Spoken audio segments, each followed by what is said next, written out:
All right, welcome back to another Dexposé. So this one is called Epic Experiment. It is based on the card Epic Experiment from Return to Ravnica. I'll let you guys read it right here. Exile the top X cards of your library. For each instant and sorcery with converted mana cost X or less, you may play that card without paying its mana cost. Costs 1 red, 1 blue, and X. So you have to spend at least, call it in this deck, 7 mana, because you're going to play a bunch of spells that cost 5. It's sort of the idea of this deck. You get a lot of big spells, Tidings, Devastation Tide, Prophetic Bolt as some examples. Do some damage, Urban Evolution, draw some cards, take extra turns. To get there before turn 7, you want to get some ramps. We got some Farseeks and some Kodama's Reaches, Cultivates, that kind of thing. And then 5 was kind of the threshold that I saw of big spells, powerful spells that have some good effect. So, I mean, imagine a Devastation Tide. You have almost no permanents in this deck. It's all land, and you can create some bears and some creatures. And then you're just playing these giant spells that either give you more turns, more cards, some damage, some creatures. And basically what you're going to try and do is survive to do an Epic Experiment of 7, probably on turn 5 or 4 if things go really well, but let's say turn 5. And then after that, you're going to try and set up another Epic Experiment of like 10. And then you're going to get a whole bunch of cards. So, you know, if they got an Emrakul, some big beater, you steal their cards. Incendiary Command has a few modes: destroy non-basic lands, do damage, clear the board a little bit.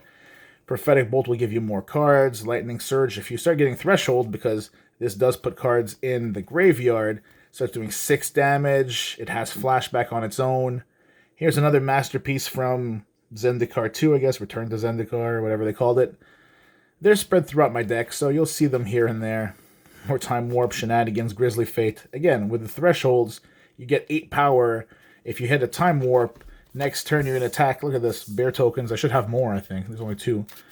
What I want to do here that I don't normally do is, you know, because this deck is a little bit random, a little bit like a Cascade deck, what happens if we just try doing an Epic Experiment of 5, right? Let's see. I have no idea what's going to happen here, but let's just put these at the top. So you pull 5 off the top. 1, 2, 3, 4, 5. And what do we get? Wow, that's could not have gone much better than that. I guess this could be a Time Warp, but we're going to do, what, 12 damage? Possibly 6, 12, 16 damage. Draw some cards, put some lands. That's you know, that's a really good fix. Let's try one more that maybe might be more along the mean. Something that's more average, if you will. Let's see. But it's a fun deck, because even if you hit nothing, this is 4 lands and like a Cultivate or something, it's just fun to see what happens. There you go. See? It can totally go sideways.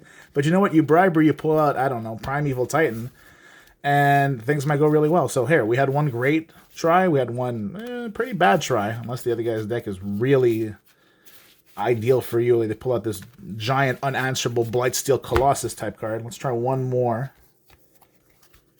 Epic Experiment of 5. There you go, right? So this is pretty much what you get. 1 wrap spell and 2 actual power cards.